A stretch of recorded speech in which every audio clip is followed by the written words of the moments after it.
First up, my man Guante here. Thanks for coming out, sir. Yeah, thank you. Um, Talk about a few things, but I guess let's start off first. Give some background on, you as a artist and an activist and a community person. So, give some kind of background on that, how it came together and led to this point right now.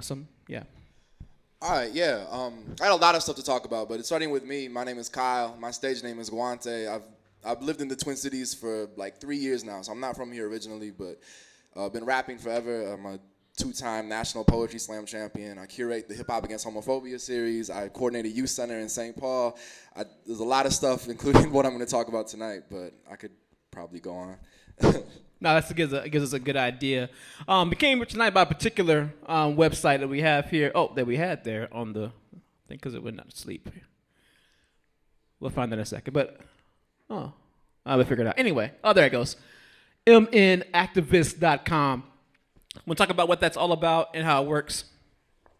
Yeah, I mean, there's the specifics of the site itself, which I'll get to, but I think I want to start very quickly just with something a little more general, and it's the idea of power and the idea of leveraging power. Because a lot of times we think about power as, an elected official or an authority figure or something like that, but I mean, I come from a place where, I think 100 people in the same place at the same time is power.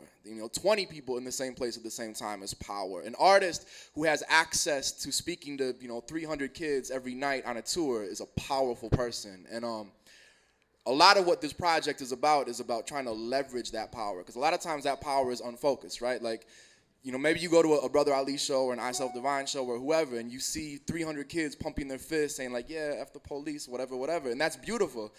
But what happens to that energy when those people, when the song is over, when those people go home? How can we, create something more concrete with that power? And that's really what this project is about. And it's about saying that, traditional ways of leveraging that power, stuff like benefit concerts or doing workshops in schools, which is something I do, so I'm not like talking down about it, or like writing songs about issues that we care about are all beautiful things, and we need those things. But again, I think we need to really cultivate a community of organizing, a culture of organizing in this country, saying that when you see problems in your community, it's not just about voting.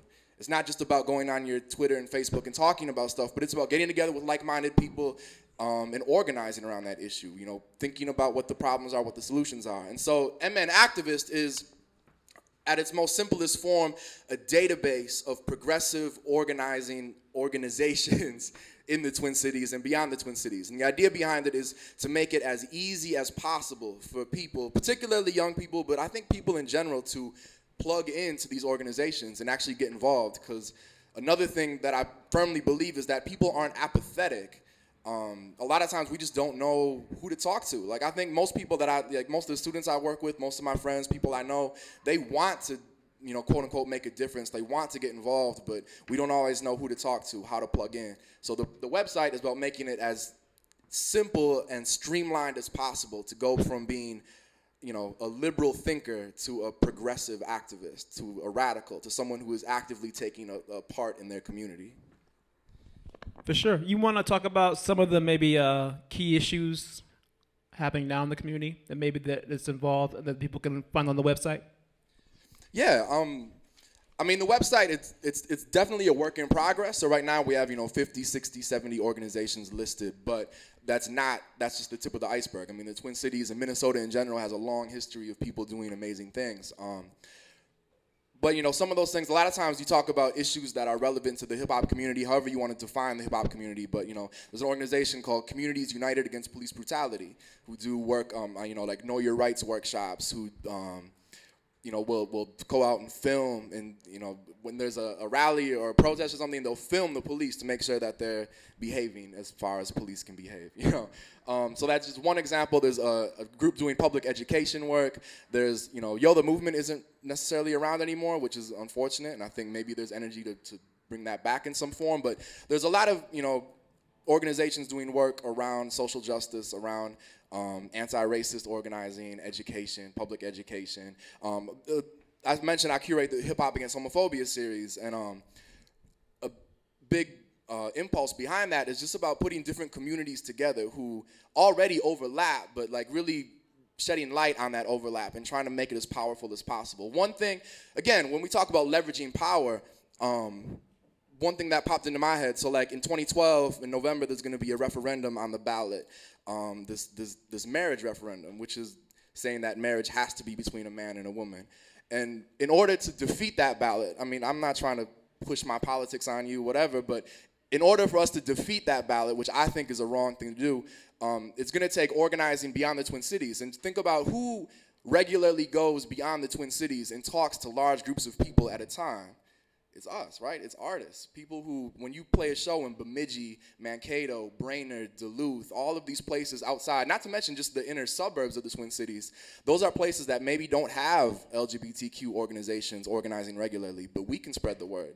We can leverage that access that we have to audiences to do something constructive and positive with it. But that's just one example among many, many, many. You want to put on anything on the website, like how to navigate it, and anything particular?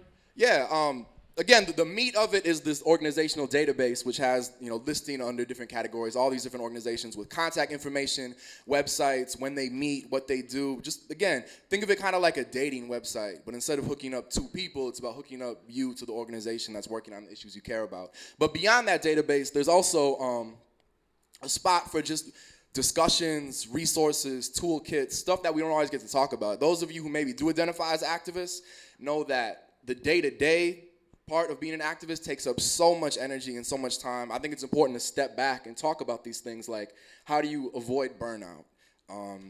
How do you promote an event? Which, again, is something, there's a lot of overlap between what I do as an artist and what I do as an activist. And that's a great example. Like, how do you successfully promote an event? And it's just a whole list of tips, and then space for people to leave comments. If you disagree with something, if you think about something else that maybe I missed or whatever, there's a lot of space for that kind of stuff. And the idea for this is just, it'll hopefully keep growing.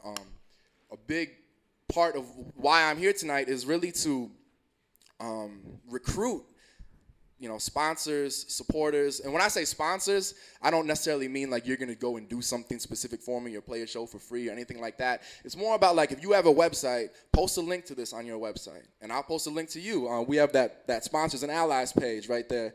Lists already a whole bunch of local hip-hop artists from other genres too. Just, again, it's basically saying we support this work. Maybe give a shout out at your show. Maybe if you're hosting a stage at Soundset this year, maybe throw a shout out there. Again, it's just about letting people know, a resource that nobody knows about is not a good resource. So a big part of the project is, again, leveraging the power that we have as a community who has networks and email lists, and all of us have more Twitter followers than most activists do. So again, using that power to do something with it. So if anyone is interested in being added to this list of artists, and again, all it is, post a link on your website, post it on Twitter once or twice, that's how this is going to take off, I think. Is the MN Activist also on Twitter? Can they find that on Twitter? Yeah, it's just at MN Activist, definitely. Okay. And how else can they find you and your activities online? How can they find you directly? Well, my website is guante.info, and I do all kinds of stuff. But I wanted to mention real quick, related to that, these flyers right here, this is another idea I had. So one side of this flyer is the MN Activist info, what it is, how you get there. The other side of the flyer promotes my, last mixtape I put out. It's called Conscious Is Not Enough. It's all political stuff. But the idea behind this is that synergy is more powerful than altruism. I'm not asking any of you to promote MN Activist out of the goodness of your hearts. I'm saying this is something that you can get something out of too. And I don't mean that in a bad way. I think it's a good thing. It's a healthy thing to be able to promote yourself and promote this good community thing at the same time. So if any of you, I've always, since I was 18 and started rapping, carried around these quarter sheets that had like, oh, here's my next show, here's my website, whatever. If any of you want to do what I did here, like promote yourself on one side and then help promote this on the other side, I'll send you the PDF. Just let's talk afterwards. Again, network and parlay, right? I'll send you the PDF. Maybe we can work it out. Maybe I can pay for half of the flyers. Like, I'm really interested in, again, just using the power that we have as a community to really push this idea of organizing as an important thing. So yeah, definitely. Cool. Any particular event or upcoming release you want to plug right now? Anything going on? Well, it's funny. We just had the launch party for this at Intermediate Arts a couple nights ago, and it was beautiful. It was big. We're going to do another launch in September. But we're having a 2-night Hip Hop Against Homophobia show at Patrick's Cabaret, June 17th and 18th. And then June 25th, I'll be playing a show with Junkyard Empire and Toki Wright at the entry. And just, there's a history of just artists speaking out on issues, which is great. And then beyond that, artists actually being actively involved on the ground in those issues too, which is even better. So, Toki's a great example of that. And all that stuff is, at my website, Twitter, blah, blah, blah, Facebook, blah, blah, blah. Cool. My man Guante, thanks for coming out, man. Appreciate it. Thank you.